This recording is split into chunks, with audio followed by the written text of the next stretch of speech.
शव यात्रा। अमरपुर नाम के एक गांव में विमल हलवाई अपने 2 छोटे बच्चों और बीवी के साथ रहता है।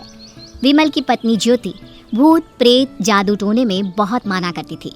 इसका बिल्कुल विपरीत विमल इन चीजों को दकियानों से माना करता था। रोज की तरह विमल अपने मिठाई की दुकान जाने के लिए निकलने की हड़बड़ी में होता है। मैं निकलता हूँ ज्योति, देरी हो जाएगी, दुकान भी खोलनी है मुझे। अजी ध्यान से, आज अमावस्या है। रास्ते में कोई कपड़ा या कुछ भी गिरा हो तो उसे लांग मत दीजिएगा, बगल से चले जाइएगा। अरे ऐसे तो तुम मुझे पागल ही कर दोगी क्या? हाँ, मैं नीचे देखकर चलूं कि सामने से कोई गाड़ी घोड़ा आकर मेरे ऊपर से चला जाए? दोनों हालत में तो मेरी ही मौत है। अरे क्यों सुबह सुबह इतनी अपसुगनी बातें कह रहे हो जी? मेरे गांव में तो ऐसा आंखों के सामने होता हुआ देखा है मैंने, इसीलिए कहती हूँ, वरना मुझे क्या, पड़ोसी को तो नहीं कहना चाहती मैं। पति हैं आप मेरे, इसलिए बोल रही हूँ। विमल अपनी मिठाई की दुकान चला जाता है। दुकान पर पहले से ही ग्राहकों की लंबी लाइन लगी हुई थी। ये लो, वहाँ ज्योति अमावस्या को लेकर परेशान है और आज तो हमेशा से ज्यादा ही लंबी लाइन लगी पड़ी है। अच्छी खासी बिक्री होगी आज। विमल दुकान खोलता है। एक के बाद एक ग्राहक उसकी दुकान पर मिठाई ले रहे होते हैं। तभी गांव की एक बूढ़ी औरत विमल से कहती है, जिस तेजी से बिक्री हो रही है, कहीं किसी की नजर ना लग जाए, नींबू मिर्ची टांग ले। अरे क्या चाची तुम भी, ये सब नजर बजर कुछ नहीं होता है। कैसे लोग हैं मेरे आसपास। अपनी दुकान से शाम को विमल हंसते कूदते वापस घर आता है। हाँ, आज तो अच्छी खासी बिक्री हुई है। 1 महीने में जितनी बिक्री होती है, एक ही दिन में आज उतने पैसे कमा लिए मैंने। ये तो बहुत अच्छा हुआ जी, आज ही घर की नजर उतारी है मैंने। बिक्री तो अच्छी होनी ही थी। अच्छा, तुम खाना लगा दो, सारा माल बिक चुका है। मुझे शहर जाना होगा, कुछ चीजों की जरूरत पड़ेगी। रात भर मिठाई बनाऊंगा, तब जाकर कल सुबह दुकान खोल पाऊंगा। खाना खाकर विमल शहर जाने के लिए निकल पड़ता है। सुनिए जी, ध्यान से जाइएगा, चौरस्ते पर किसी जादू टोने की चीज पर पैर मत रख दीजिएगा। हे भगवान, हद हो गई ज्योति, ये तो मैं जा रहा हूँ। विमल गुस्से से शहर जाने निकल पड़ता है। रात का काला घना अंधेरा, चांद की एक भी किरण ना होने के कारण अंधेरे में कुछ भी देख पाना मुश्किल था। जंगल के बीच के एक अधकच्चे रास्ते से विमल जा रहा होता है।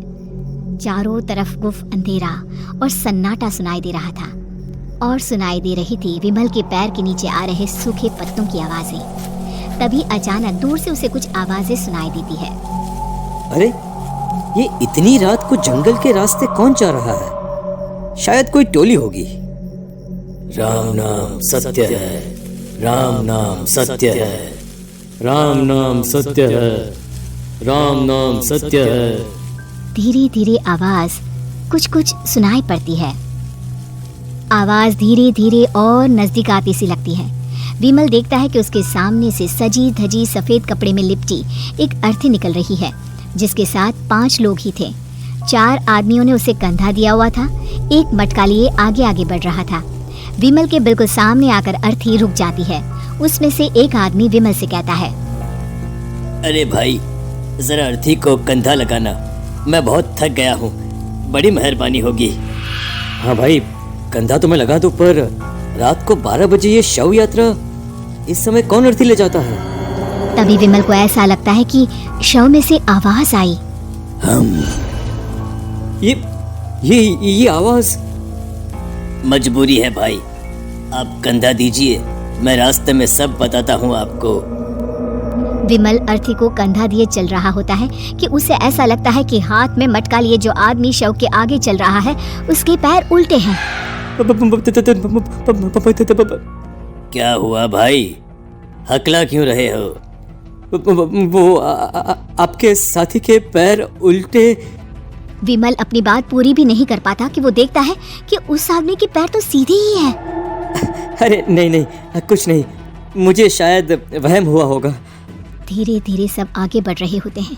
तब विमल को अचानक लगता है मटके में से एक हाथ बाहर आ रहा है। विमल घबरा जाता है। इसके पहले वो कुछ बोल पाता, कल्लू कहता है, मेरा नाम कल्लू है। हम 6 दोस्त थे, जिसमें से एक को तो तुम सोया हुआ देख रहे हो।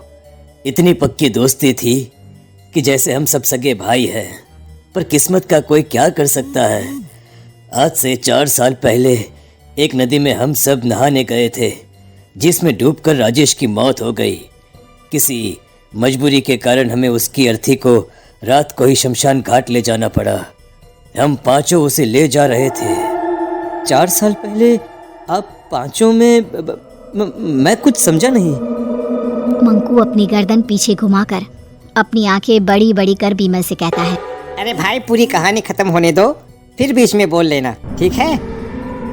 तभी रास्ते में एक हादसे में अपने दोस्त के साथ हम सभी मर गए। वो सामने देखो, हमारा दोस्त। बीमल सामने देखता है। उसे दिखता है कि एक ऐसा आदमी जिसका शरीर कई जन्मों से पानी के अंदर रहने के कारण सफेद पड़ गया है, उसकी आंखें बाहर की ओर निकली हुई थी। फिर ये अर्थी किसकी है? अर्थी के साथ के लोग अर्थी को नीचे रखते हुए एक साथ बीमल की ओर देखते हुए कहते हैं, तुम खुद ही देख लो। बीमल शव पर से सफेद कपड़ा हटाता है। शव की जगह खुद को ही देखकर बीमल के होश उड़ जाते हैं। वो शव बीमल की ही थी। पलक झपकते ही बीमल उस अर्थी की जगह पर होता है। 6 के 6 दोस्त उसी तरह अर्थी को उठाकर चलने लग जाते हैं। राम नाम सत्य है। राम नाम सत्य है। राम नाम सत्य है।